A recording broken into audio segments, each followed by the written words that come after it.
All right, all right. Good evening and good night, and welcome to the It's Your Perspective Talk Show. It is Tuesday, March 17, 2015. My name is David, a.k.a. Kimba, a.k.a. Christian, alongside Campbell Carter. Yes, Soup, we're back.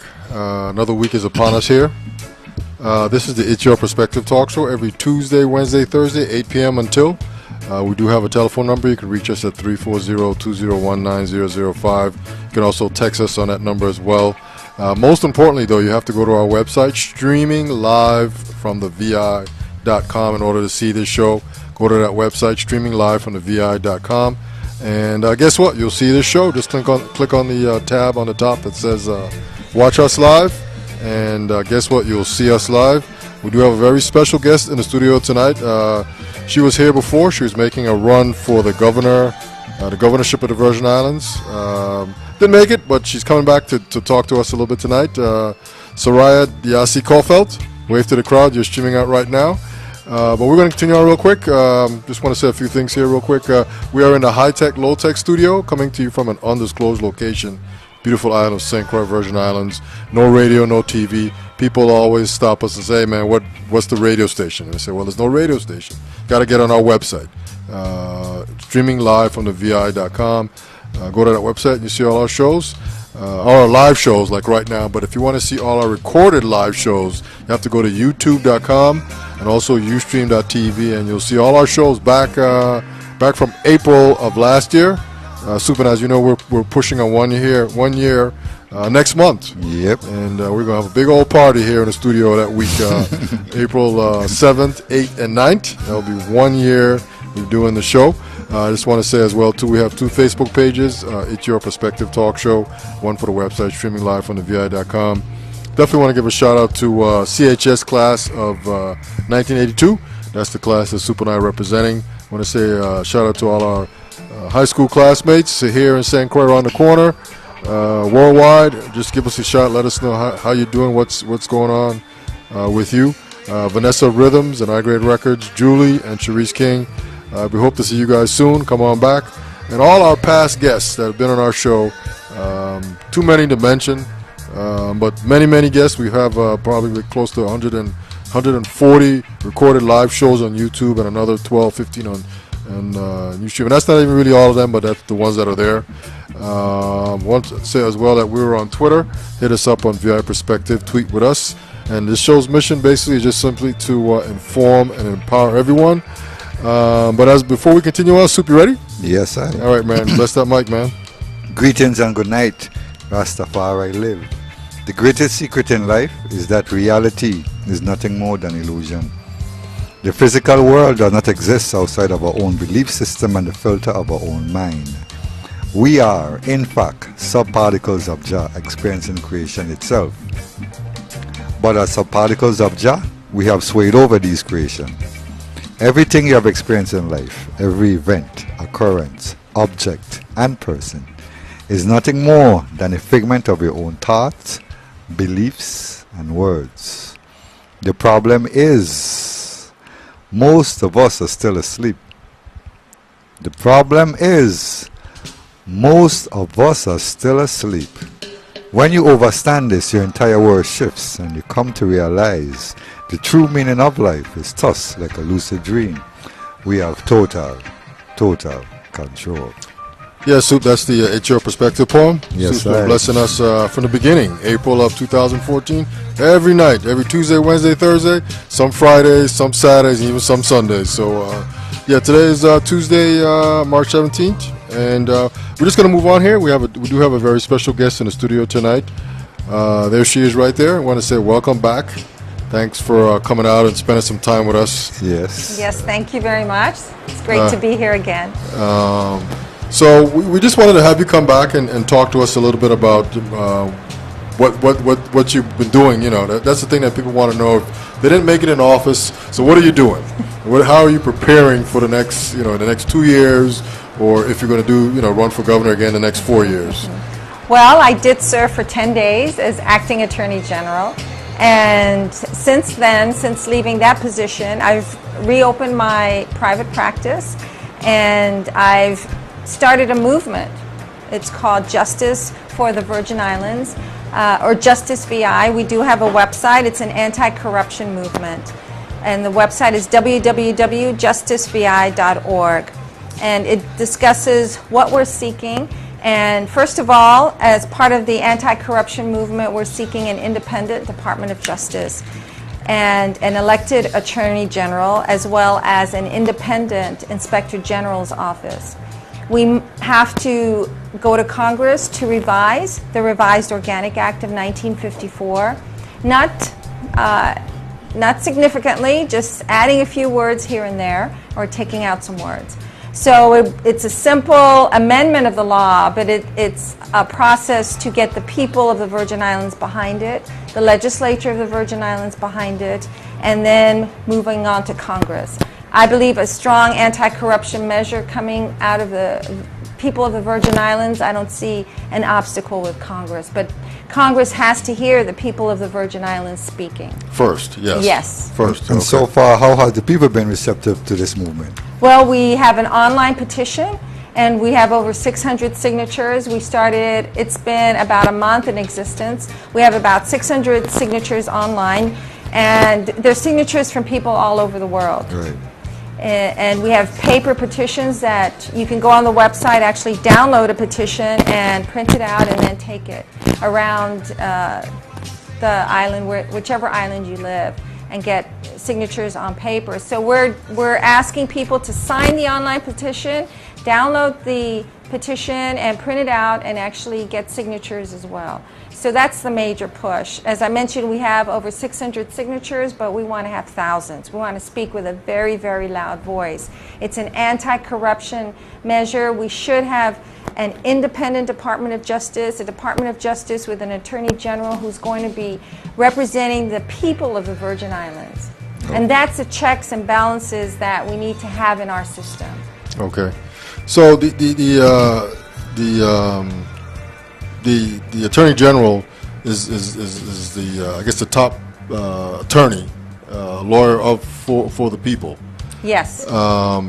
So try to tell us a little bit, why this whole thing of corruption is so important, especially trying to curb it from the top, which is an area that I think some people feel that has been happening for many years, and how wrong it is. But kind of explain to us, as once was, or if you got in there, I mean, how important that is, as the Attorney General.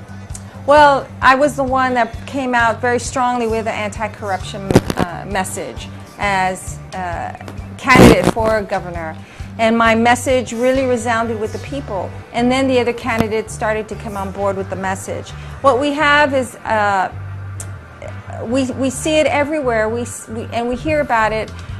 Corruption, the simplest definition, is the abuse of a public office for private, personal gain.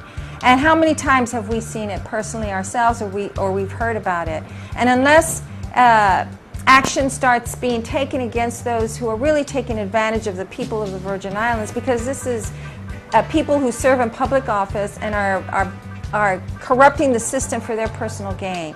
And unless the people's eyes are open and they become awakened that this affects them, because money is being taken out of essentially the people's pockets into the official who's corrupt. Right. And corruption, to prove corruption, it's not an easy task. It's very time intensive. It involves a lot of paperwork, and that's why the Department of Justice had a special investigations unit with over 10 very highly trained investigators, attorneys working in it. The past governor whittled that special investigations unit down to 4, fired the chief of that unit, and when I came in, it was down to 4. So what I had wanted to do as Attorney General is to build it back up. Right. But as I said, it's very paper intensive, it's witness intensive, and it's building a case. It's not as a homicide case where you go and you see a dead body on the ground. Right.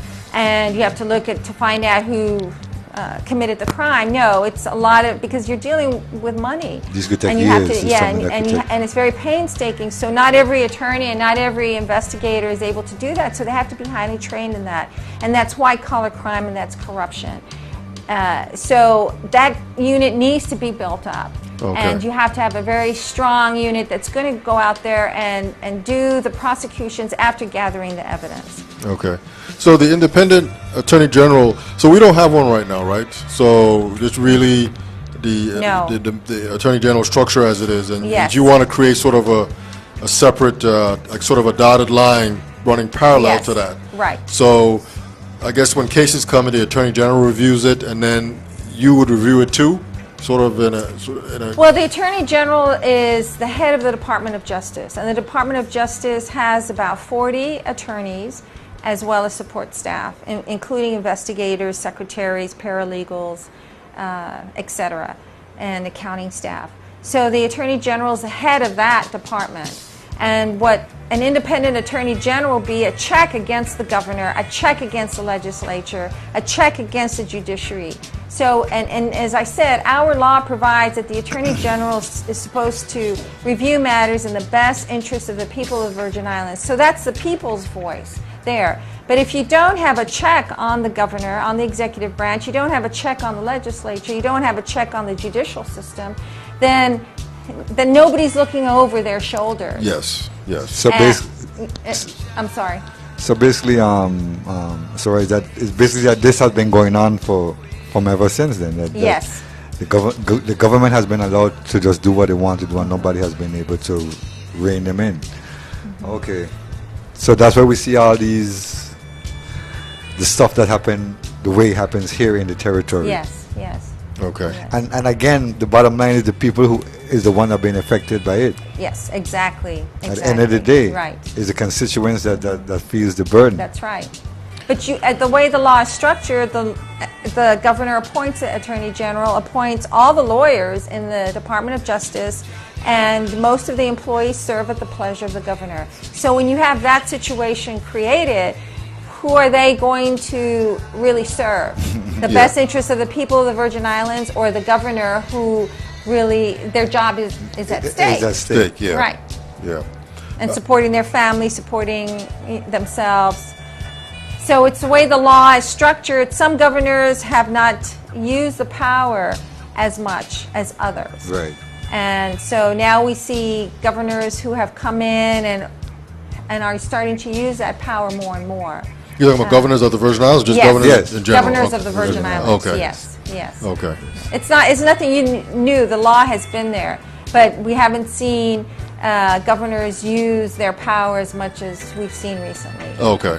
So, is the legislature now that's the one who have to make this change to go forward into Washington, D.C.?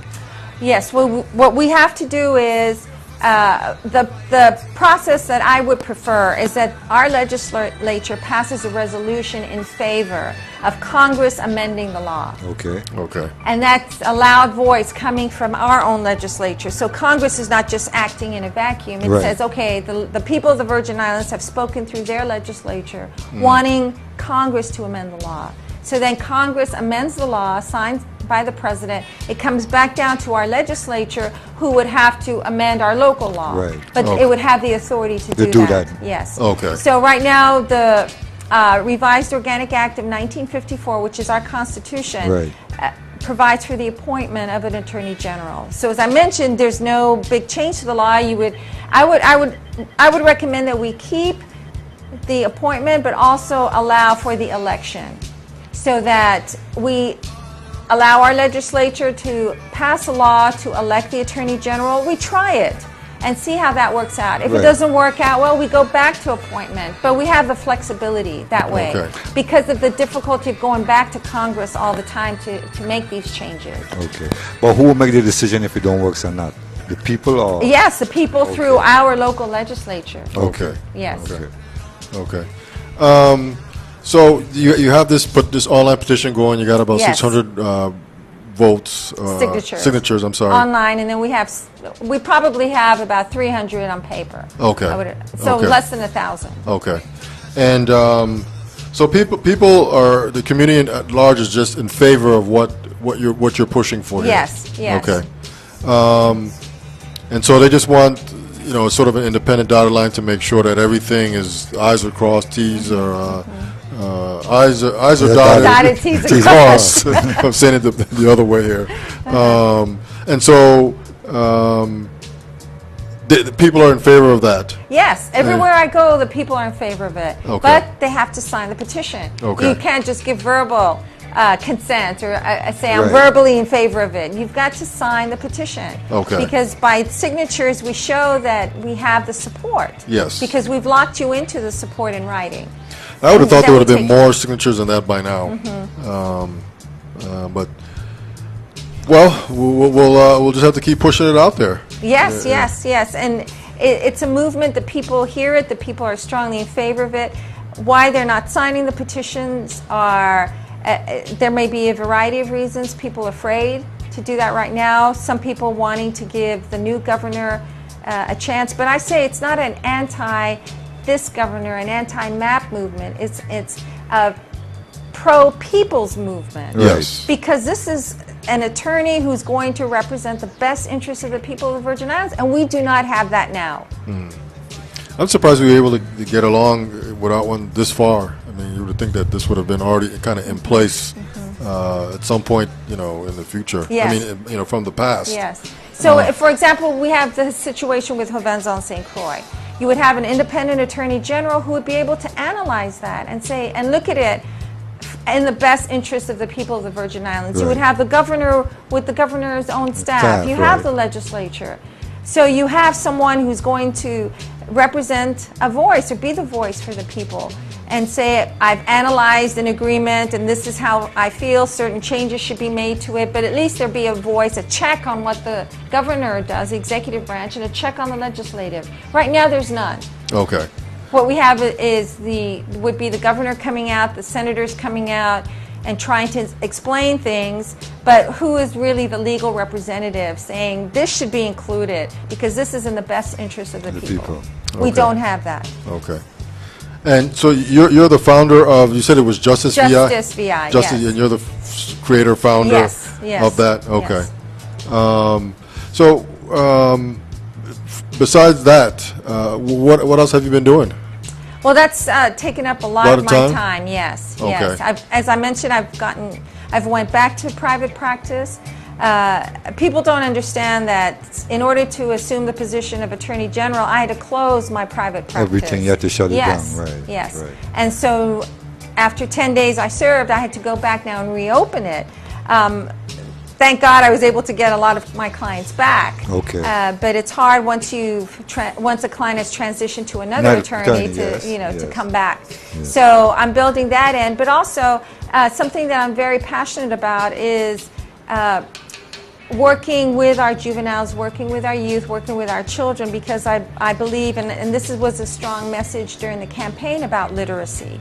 And as a judge, what I saw coming before me with the young juveniles, a hopelessness, the lack of having vocational and career and technical training for especially our young men. Right. And I saw young men dropping out from middle school because they saw no reason to stay in school. Their literacy rates were very poor, and they weren't going to go through high school, get a high school degree, and then go to college. A college career was not in their future. Right. So what did they do? They dropped out of middle school. And what happens when, especially a young man drops out of school?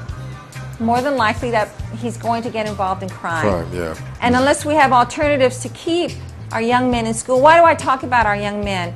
Not because I don't include young women, but it's our young men who are involved in these very terrible crimes, Right. committing these crimes.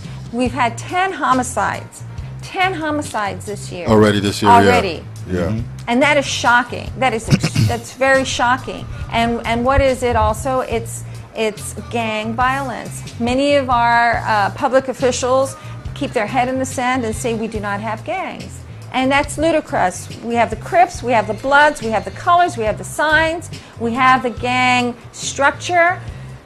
And these homicides have predominantly been gang related. Right. Sort of retaliation kind of things. Yes. Yeah. You're not going to tell me a body with many bullets is not gang related. Yeah. So it's been, I still feel that I need to be the voice out there pushing literacy, pushing for people to hear about the need for vocational, for career and technical training alternatives, and be the voice for the young men who are in the community who need someone to be saying, help me, because they need help, they need assistance.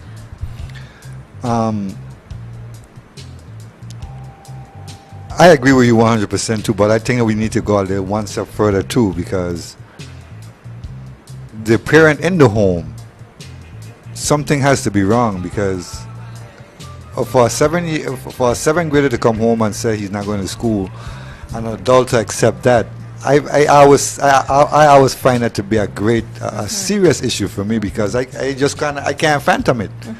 You know, so I feel that too, that the parent at home has to be worked on Has also. to be more involved. Yes. You know, because we have to let them know too that education is very viable. Right. But if, as you say, you don't have to be college educated. You could also have but make sure you have a skill. Make sure you get a trade. Yes. You know, and I think that's the one part, the one element of it that we're not pushing to. I mean, some of us do, but I think on a holistic point of view, I think the parent too has to be involved. Yes. Involved, yeah. Yes. They have to be involved, Yes. because that's where that young person is going back to at the end of the day, after he leave from you or me or whoever.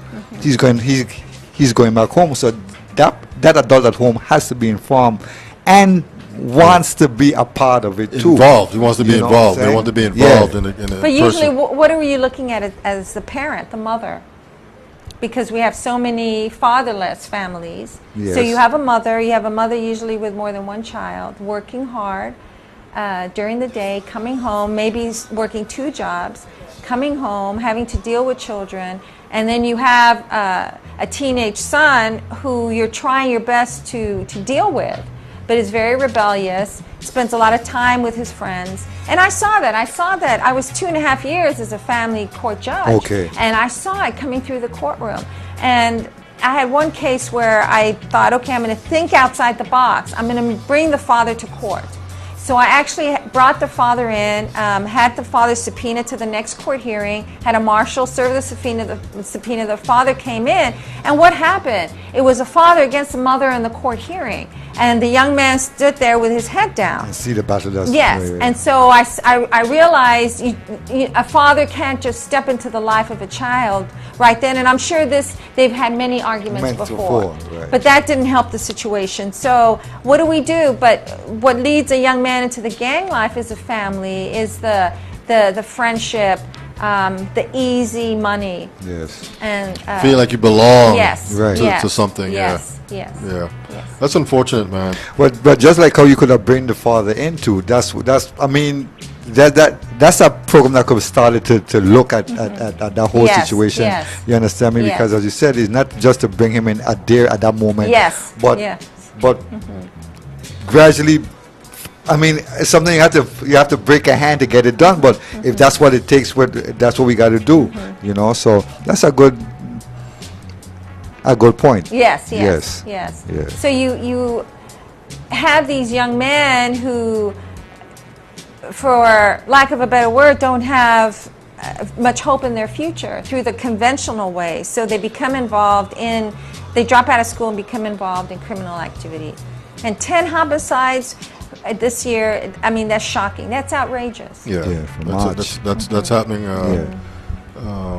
And then again, too, we got again with the community in a whole. We just can't put everything on the weight on the government. Also, the community has to also step up. I mean, meaning that they have more social activities Yeah.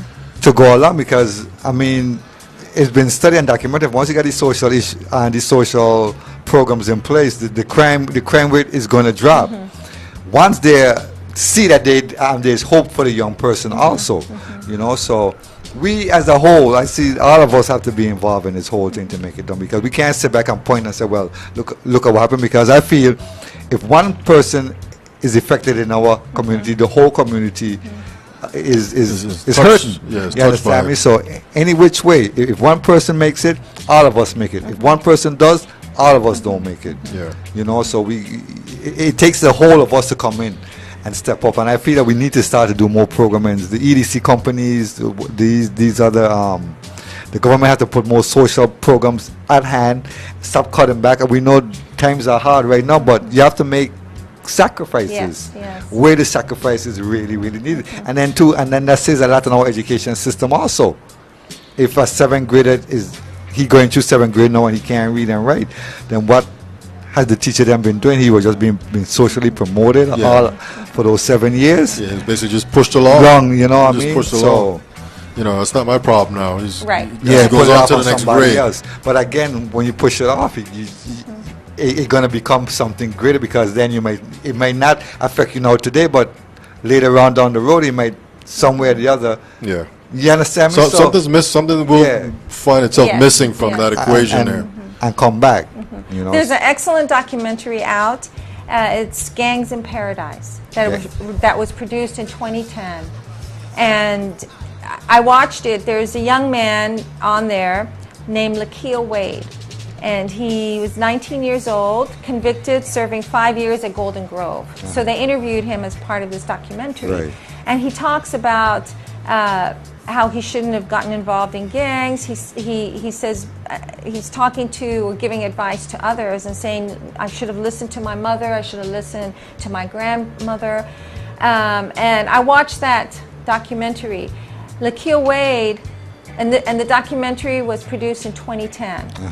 Lakeel Wade was one of the victims of a homicide earlier this year in February.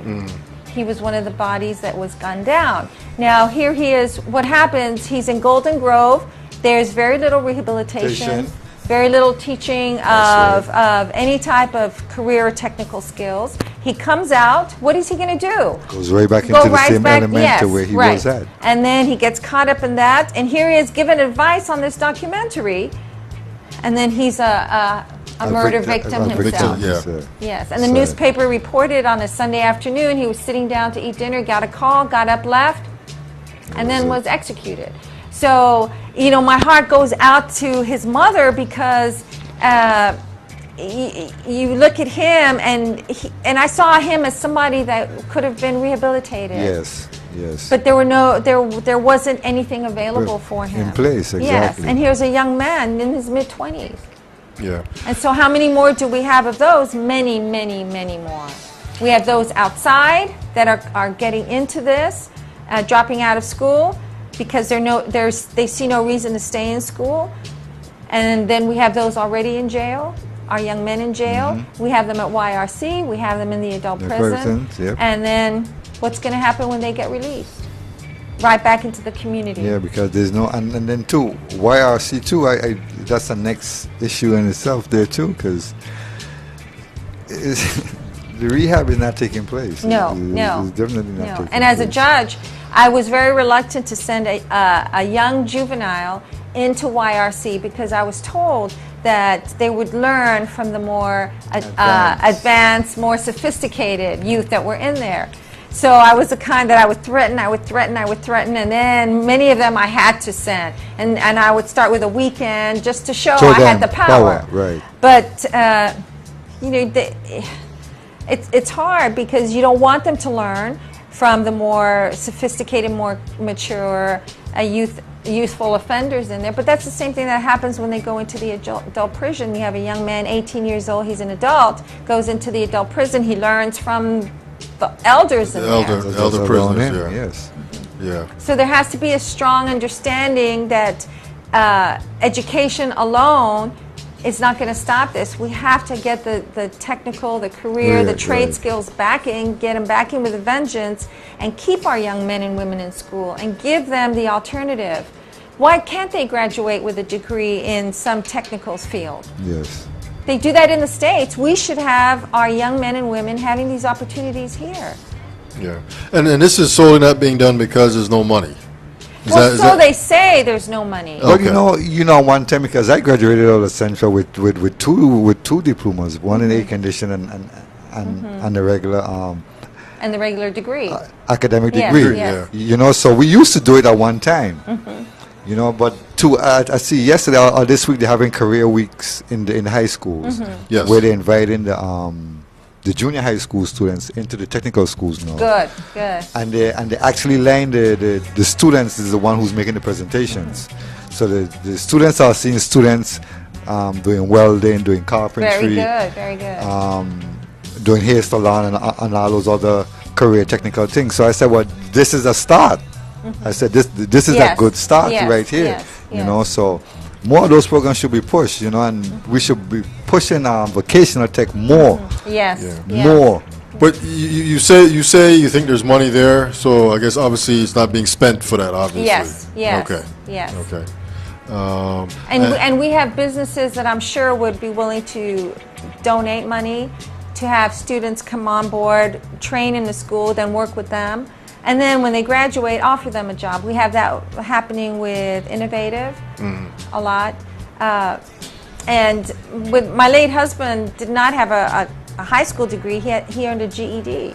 But he was brilliant. He one of the smartest men I ever met with no high school degree with a GED. Right. But what did he do? He built up a career in the construction business. He started out building for other people, and then he said, I'm going to build for myself. Right. And so that's what he started to do and was very successful at it. He was very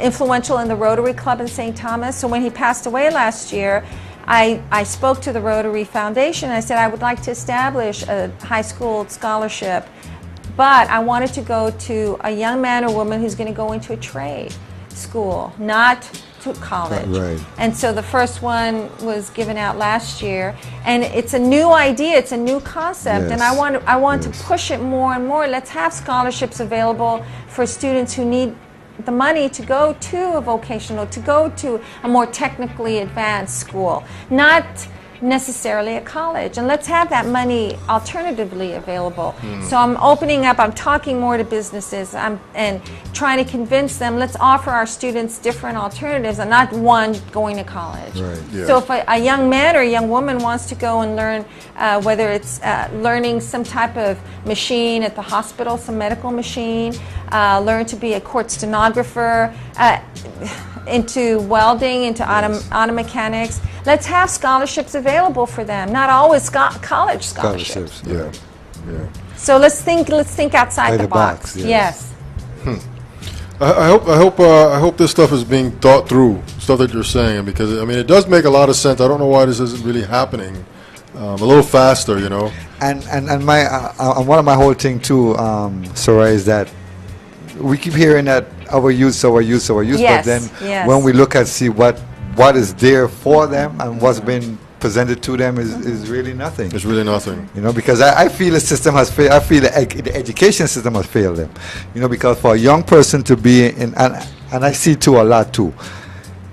You reach 6th grade, 7th grade, and you can't serve certain things that you're supposed to know educationally, and they're fighting with it. So you see what was going on here for the past 4th grade, 5th grade, 3rd grade, 2nd grade. You know, what happened? Somewhere along the line, you just got socially promoted and just keep going. And they got disconnected. They got promoted and disconnected. Yes. Somehow, and it shows. And you get, like you said, when you get to be that age, there's certain things, like you said, educationally, you should know, and obviously they weren't connected, and it shows. It shows. But it has to start from kindergarten, really. And I like to tell the story about myself. Both my parents, English was a second language to them. And they believed that English was the language of opportunity, so they only spoke English at home. And it was my mother who taught me and my 4 sisters how to read. And I started 1st grade when I was 4 years old. And I was always ahead of all the other students. And why? Because I believe I take it back to my mother teaching me to read from a very young age. And then when I graduated, I was 16 years old and I was valedictorian. Why? And I tie it back all to my mother. And you look at my sisters, all professionally, we've all professionally excelled. And why? Because my mother did the same thing. So she made sure we read, and we read, always ahead of everybody else. So, and with my 2 sons, my late husband and I, we stressed reading to them them as babies, reading to them as they grew up, Yes. and we started to pay our sons. We heard about this project that was done in the States where they paid the children in a public school $1 a book in a particular class as an experiment, $1 a book. Right. So they noticed how the students began wanting the money so they would read the book, but then they developed a love for books.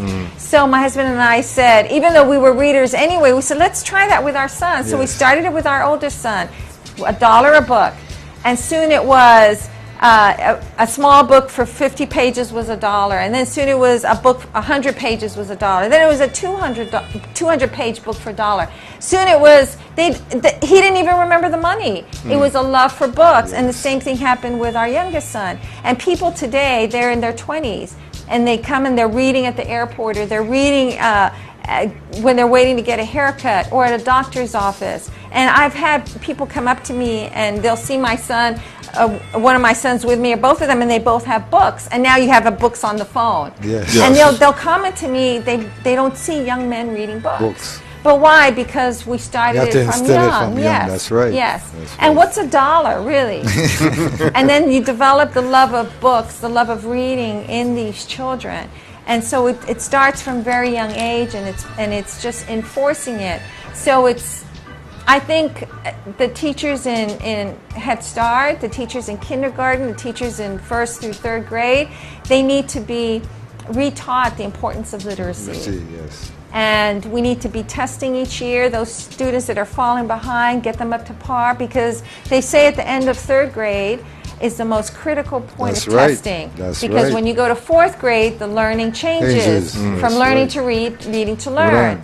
So that's why they test them at the end of 3rd grade. But I say that's too late. Let's test them from when they begin Head Start, if they begin Head Start, or the end of kindergarten, 1st grade. Give them the help, those who need help. So when they get to 3rd grade, we don't have half of our children not reading up to a 3rd grade standard. 3rd grade level, yeah. Yes. Yeah. So they go on to 4th grade and they're already behind. Yeah.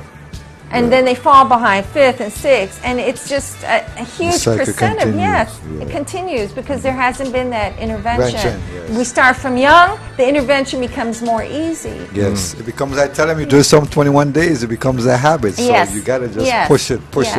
Yes, you and know? this isn't, I'm not any brilliant person. I'm Exactly. just saying this is what we're having this problem. We know where the problem is. Let's start early with them. Yeah. That's right. And you would think that it's common sense that it could be implemented, and it doesn't take a lot of money.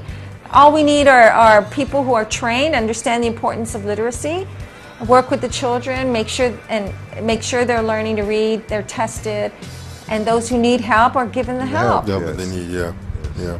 I want to ask you a question about the Attorney General. Yes. You mentioned that. You like that? You mentioned that.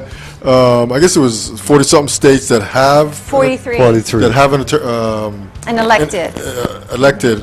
But do they have so elected? So they be by the people. Yes. So the other X amount of states they don't have elected. So they No. were chosen by the governor. Or by court. Or by the court. Yeah, which is very rude. Very rare. But and if you look at Guam has an attorney general who's Okay. elected.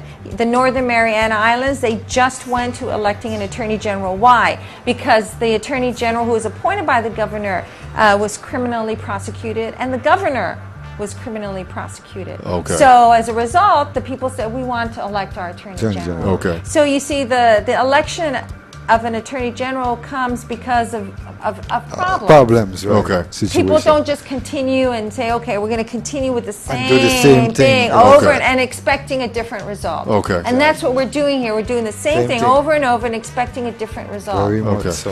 Let me just make sure I understand something. So if I understand correctly, so if the attorney general is voted in by the people, there's no need for an independent.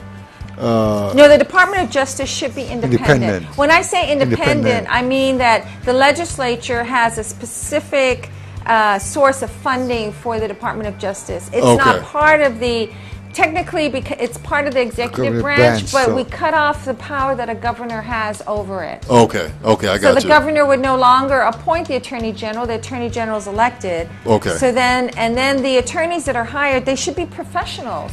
Okay. These are attorneys who are working on behalf of the people of the Virgin Islands who are professionals. Okay, I got you. And they stay in there. They become experts at their field, expert prosecutors, experts in dealing with handling contracts, Okay. and paternity and child support. So Okay. these are professions. It isn't that you serve at the pleasure of a governor, so you don't know every time a governor comes in, do I still have a job? Yes, I got you. I And we got you. lost a very experienced prosecutor in St. Thomas because of this whole Administration change. Yes. Over 27 years, a major crime prosecutor Okay. who was going to be shifted over to paternity and child support, Okay. Okay. which in my opinion is ridiculous. Because the two is just like night and day. Okay. Okay. Yes. Okay. So you need career professionals. They shouldn't be afraid of their job. They should be trained. And as I mentioned, career professionals, because it is a career. Yes. You shouldn't be looking over your shoulder. If I prosecute this individual, do I lose my job? Okay. Okay. Wow. Yeah, I guess we got to get that whole that piece there fixed. Yes. Plus, we can't leave out the Inspector General's office. Okay. Because by law, the Inspector General handles the audits and also investigations on behalf of the people of the Virgin Islands. The Inspector General's office has about 15 employees. You have 6 auditors for our The whole entire government. And all the government agencies. It's a semi-autonomous, meaning WAPA, The hospital, Port Authority. Wang Yeah. Wei. Yes. Yeah. And all the government agencies. Yes, 6 auditors. Okay. That's a burnout. Yes, That's a and that's burnout. why you hear the Inspector General going before the legislature each year in discussing the budget. But what happened last year got cut 20%. 20% of the budget got cut. Okay. And So then- you can talk about wanting investigations, you can talk about wanting audits, you can talk about wanting to clean up government, but you show it by how you fund. How you fund the agency? Yes. Yeah. Yes. Or Yeah. how you take away the funding. Okay. So the Senator Graham, Clifford Graham, has a bill that's pending to have an independent stream of funding for the Inspector General's office too, and I highly support that because Inspector General should not be worrying about a source of funding because yes. of the results of an audit. Exactly. Okay. Exactly. But what happens? We have an Inspector General with his staff doing these audits, which take a long time to do, very time involved, numbers involved, issues a report, and then it goes into a black hole. Yes. Why does that happen? Yes. Yeah. Well, like a lot of those audits do, they Yes. just spend hundreds of thousands of dollars to get it done, Yes. and just sits there and Right. collects dust. Right. The- And goes into a black hole. And everybody's astounded. Wow, we have this horrible situation happening, and look at this. Yes, those people should be prosecuted. But it's just And- sitting there, your shelf yes, on the and it table. goes into a black hole. Yeah. Yes. Yeah. And it needs to stop. People have to suffer Yeah, because for their actions. because out here in the real world, if David is giving me $5 every day, and he said, "Well, you know what, Soup, I need to check the books to make sure that you do." And he six months down the road, he come to me and said, "You know what, Bridget, you ain't been doing what you were doing, so this can't continue. It's either one or two things. I'm either have to come up with that money, or I have to do some jail time for it." And that's the reality of this whole thing. That everybody gets a slap on the wrist, and okay, next we hire somebody else, and the beat goes on. So And when are the people going to stand up and say enough is enough. Yes, and that's where the petition comes in. We can't do everything, but let's start making a movement towards this, and this is a very big step.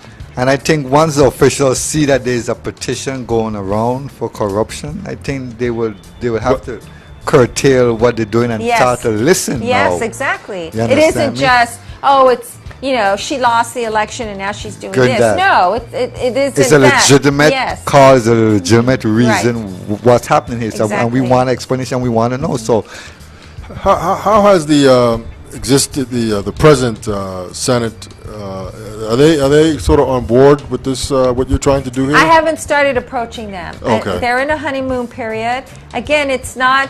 Honeymoon? Yeah. That's what everybody says. They're in a honeymoon period, meaning everything is hunky dory with everybody. But they've stood up. They're starting to take a stand. But yes, we've actually had Senator O'Reilly sign the petition online. She's the only senator who signed it online. Okay. Yes. Okay. Okay. Yes. That's very encouraging. Yes. Yes. That's very encouraging. That's very encouraging. Okay. What else? So no plans yet as far as running, right? Just gotta ask that. Too early. Kim. Too We'll early. see what happens. Too early to run, right? Too I mean, early. could you see yourself doing it again? I mean, you've been through the whole process and You still know long what it entails. days and all this other Nights. stuff. Yes, I learned a lot. I learned a lot. Can you endure that? And I mean, I guess you have 4 years to relax a little bit, but Yes. do you want to even go through that again? Yes. I mean, Well, I think what happened election day, I was here on St. Croix with my oldest son at one of the schools with our banners, and John Canagator was there. A lady walked up to me and she said, "Judge, I want to tell you this, and I mean this from my heart, and this is the truth." She said, "You're too honest to be elected." And when she said that, tears came to my eyes. And my oldest son was there, and he looked at me. He was so shocked. And I've been thinking about what she said. She said, "You're just too honest to be elected." Now, is that true? Is that true? And why would somebody, why? Because It's hard. It's hard. So what do we want? We want to elect people who are dishonest. Is that what she meant? I don't think that's what she meant. But what are people thinking? yeah, you're a breath of fresh air. It's just wow. It's just rare, I guess, that you come across someone that is just. normalcy has been happening for the past 60 years. Now, boom. This live person now come here telling them live how it is. Now they can't phantom it now. You see, like I said again, and this is why I say you're walking down this road every day. There's a bump in this road. You got to slow down to reach to the speed bump, right? It. But if there's another road that I could take, when I go on that road, I would definitely go on the road to save my car, to save my everything now. But as again. I don't know, it's like the people here in the territory, I don't know what to say about it, but I've never seen no place operate the way that we do. I mean, certain issues that comes up here that I would think that will cause a big uproar. It's just like, wow, it just gets swept on. You hear it once or twice, you hear front page newspaper, then tomorrow.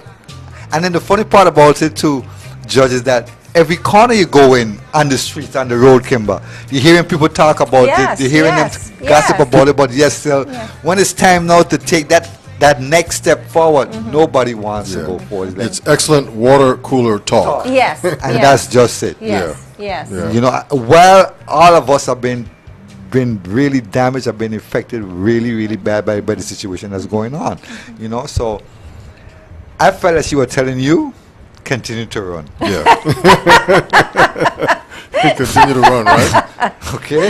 That's my take. That's my perspective. I don't know.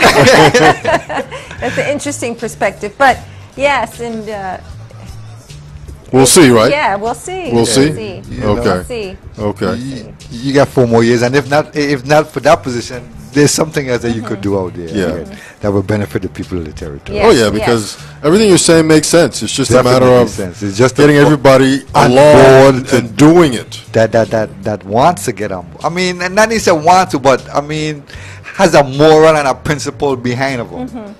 It comes down to having a moral and having principles, because at the end of the day, you got to live by something. Right. You got to be able to live for something. You know what I mean? So if you had a lone voice, you be that lone voice. I sometimes feel I am the lone voice, but somebody has to say it. Somebody has to be out there and to understand that, yes, there's somebody who's willing to speak about corruption. That's why during the campaign, when I started speaking about corruption, people started listening. And as I kept driving home this issue, but when the other candidates started speaking, I think you could see what I felt was perhaps a lack of understanding from the other candidates as deeply as I did, coming from my judicial background, my legal background, and my understanding of how deep corruption can go. But we have to take a stand, and we will continue to see the repercussions if we don't. Definitely. If we don't. And then you have people who get frustrated. I had lunch today with a young lawyer, and he was just telling me how frustrated he is. He wants to come home. He tried to get a clerkship at the courts here, got frustrated with that, and is going to be ending up going to the back States. again. Yeah, going to the States and clerking in a court in the States. And we should be welcoming to the students to go away and get educated. And I felt very blessed because I went away, got my law school degree, came back home, and who did we have as a presiding judge of the territorial court then but Judge Vern Hodge, who welcomed Virgin Islanders back home. So as soon as I went to the court for a job was available for me. Right. And so you have to have these people similar to him, who's been a great role model for us, a great role model for me, welcoming Virgin Islanders back home. Back home, yeah. And that's and I'm sad to say that it is not a good welcome. It really don't be a good welcome. Yes, yes. So It's a very discouraging one. very, very, Yes. Yeah, makes you just want to go back. yeah. And we talk about the brain drain. Again, that's another issue, the brain drain. But what are we doing to bring our young people back? We have to offer them jobs. And the job has to be the pay has to match. Yes. You understand me? Because you can't want a college degree man to come off of college to pay him $20,000. Right. His student loans are $60,000-$70,000. Right. So that's a slap in his face to begin with, right there. And you know what I mean? So all of that has to be into consideration. How hard is it for us to keep track of the people, our high school graduates? If we just continue we have some system that documents who they are, their addresses, the names of their parents, what schools they're going away to, and continue to get their email addresses and continue to ask them, update us. We have a database. Yes. So when we're looking for, let us know what career you're studying. So when we're looking for a particular individual or group of individuals to hire in a field, we can reach out to That's them. right. I mean, how hard? Again, that's not, I'm not a genius. I'm just saying Common practically, sense, yes. common sense. Yes, Yeah. and we Common have sense. these jobs available, and we say, are you desirous of coming home? Okay. Just keep in touch with us. But we have a database. Right. And, Yeah. and I've heard that they're trying to create a database now. That would be I think great. through the EDC. Right. They're trying to create a database, but it's again, let's keep in touch with our Virgin Islanders who go away because we have a diaspora. They're leaving and they're not coming back. Yeah. They're not coming back. Yeah. And that's the way we bring them back home. We offer them good jobs. We Right. offer Jobs. them the ability to have a family here, have good education for their children, Healthcare, social activities. Yes. Yes. But I see St. Croix as really the magnet to bring the young people. Why? Because you have your housing here is less expensive than St. Thomas. Right. You have the potential for a variety of different businesses here, and you have, to me, more community here than Okay. in St. Thomas. So I see St. Croix as being the potential magnet, especially for our young people, and we can have a thriving community to lure our young people back. Okay. Okay. But it's how are you going to prioritize Prioritize and, it, and how are you yes. going to plan it and Present vision. it back out. Yes. You know? Yes. So.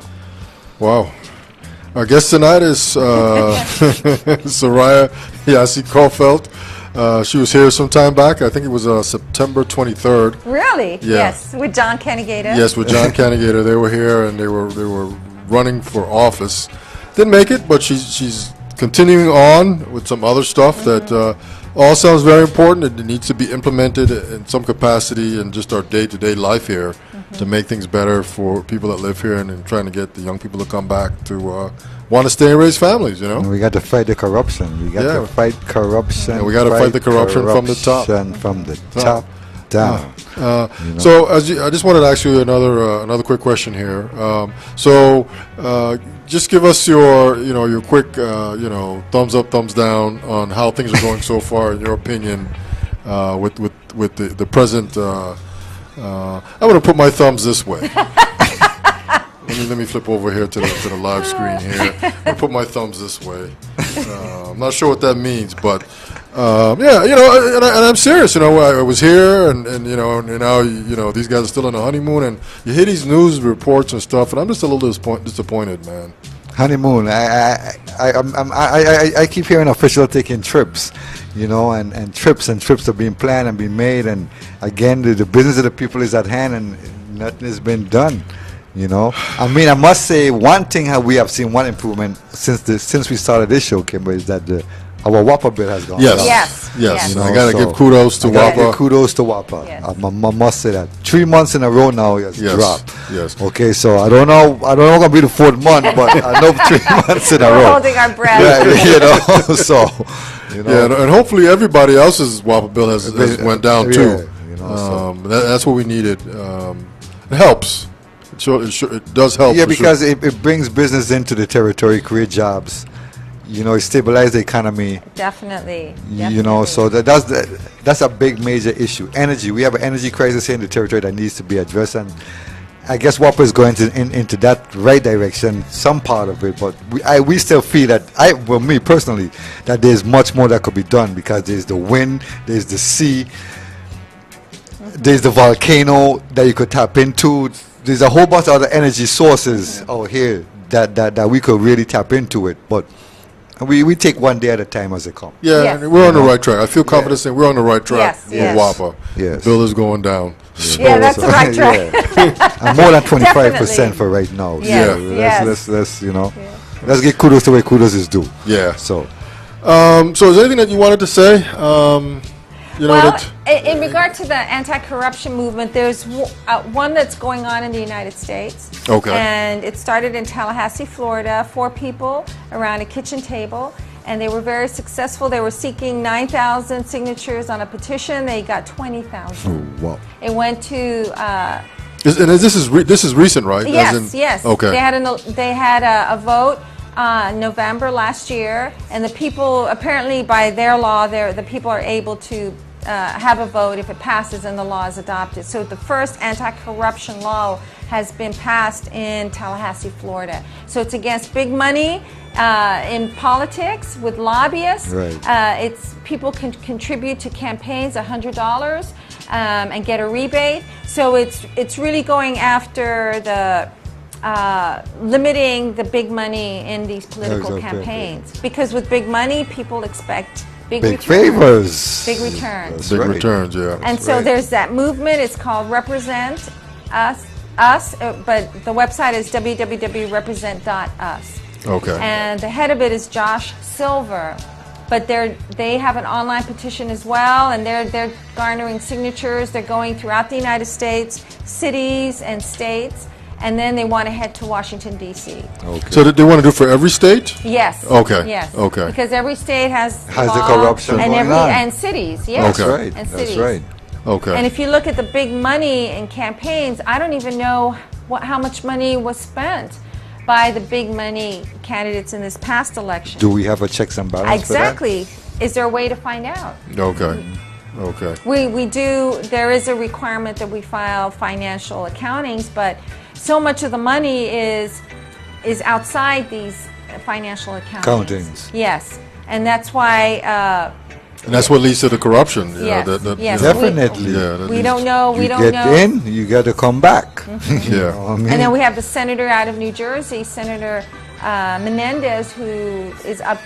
They say criminal charges will be brought against him because he used his public office as a U.S. senator, it's alleged, to assist a friend who was a doctor, and in return he got campaign gifts and personal gifts. So that's the U.S. Department of Justice. The Federal Department of Justice has what's called a public integrity section, and that's the Yes. section that goes after corruption. They haven't been as active, but they've taken up major cases, and Menendez is now the case that they're going after. But here we had it with Alvin Williams. We Right. had it in another aspect with the police officers in St. Thomas, Enid Edwards and her group. We had it with the Tapia and the police captain, I believe he was, in St. John. So we've had minimal prosecutions here through the Right. federal government, but we need many, many more. And what the federal government is going to be doing here, I just don't know. Okay. But they do have a public integrity section, and that's what I had hoped being Attorney General, to establish a unit that would be devoted towards investigating and prosecuting white-collar crime and corruption. Okay. Okay. I can't imagine that this stuff has been going on this long. It's pretty sad. Again, that's what I said. Like the people them know, like the official knows how far the temperament of the people, what they're gonna do. So we just continue for the last 60, 65 years, and the same process been over and over again, and nothing has been changed. Right, right. You know, things change, but it remains the same. Yes, yes. So this corruption message is not just here; it's going on nationally. It's national. Yes. It's a national push. Yeah. Yes, yes. yeah, man, people, the taxpayers are tired of being bamboozled. Yes. You know, they elect you to do a certain job, and when they see that has not been done, and you head in a different direction, then we have to be accountable to the people. You know, bottom line. And if we don't make the demands too, then they can continue to do what they do. You know, so we need action and stop talking, people. Are you sleeping? You know, so Ms. Coffelt, do you want to share with our audience here any like websites, numbers, any of that kind of stuff, so that they, you know, if they want to get a hold of you, they Yes, can do it? as I mentioned, the petition is on the website www.justicevi.org, and it talks about what the goal is, the changes to the law, and then you click on it, you go to the petition, online petition. Then they can read more about the anti-corruption movement that's going on in the United States. That's www.represent.us. And they have little videos, and sometimes I'll take those videos from that website and I'll post it on my Facebook page. Okay. And so people can start looking at these videos. So that's the best way. I think. You know, it started, and we need to gain traction. It should be a voice that needs to continue to be out there, because unless there's these checks and balances, we're going to have corruption, and it's going to go on, and it. Nothing being done. Inspector General goes out, does his audit, and just stick it in the shelf. Yes, and it starts small, and then it gets bigger because as people see what they're getting away with, then they become more and more brazen, blatant, bold, and then they see that there's a lack of prosecution. Yes. Slap on the wrist? Okay, go ahead. So again, it's www.justicevi.org. Okay. All right, our guest tonight, Soraya Diase Coffelt. This is her second visit to our studio. We want to say thank you again for coming in and shedding some light on this corruption and the justicevi.org push that you're making here. And just some of the other stuff that, you know, seem to be very... I actually watched the video when you were here the last time. Yeah, I watched most of it. It was, you know, it was 2 hours and 14 minutes. It was a very long one. It was 2 hours and 14 minutes. Like, whoa. Yes, and you'll see the message hasn't changed. If anything, the message, I think, has matured. Yes. Because I've become more mature, meeting people, understanding more of the politics that's going on, more of the issues, understanding what the solutions are. Okay. And I think I've matured more but I'd like to go back and look at it too. Yes. We have a copy right there. You can have you can see that. So our guest tonight, Soraya Diase Coffelt. She's in the studio again with us tonight. I want to say thank you one more time. And continue working hard. Definitely, you got my vote. Well, thank you for having me. Yes, you know, we got to get rid of the corruption. I think it'll make things a lot better for everybody that lives here. You know, just a sense of peace, you know, that we really, really need right now, because we're just struggling, and it's just things are in disarray. So we'll leave it at that. Soup, you got any final words? So I want to thank you for coming in. Thank you. Continue doing what you're doing. One love, Rastafari live. Yeah, and we like to say one love is one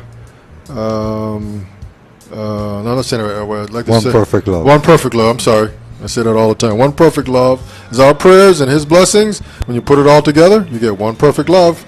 So we'll be back tomorrow night, 8 p.m. We got another show.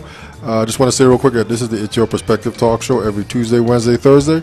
Our telephone number is 340-201-9005. But most importantly, our website is streaming live from the vi.com.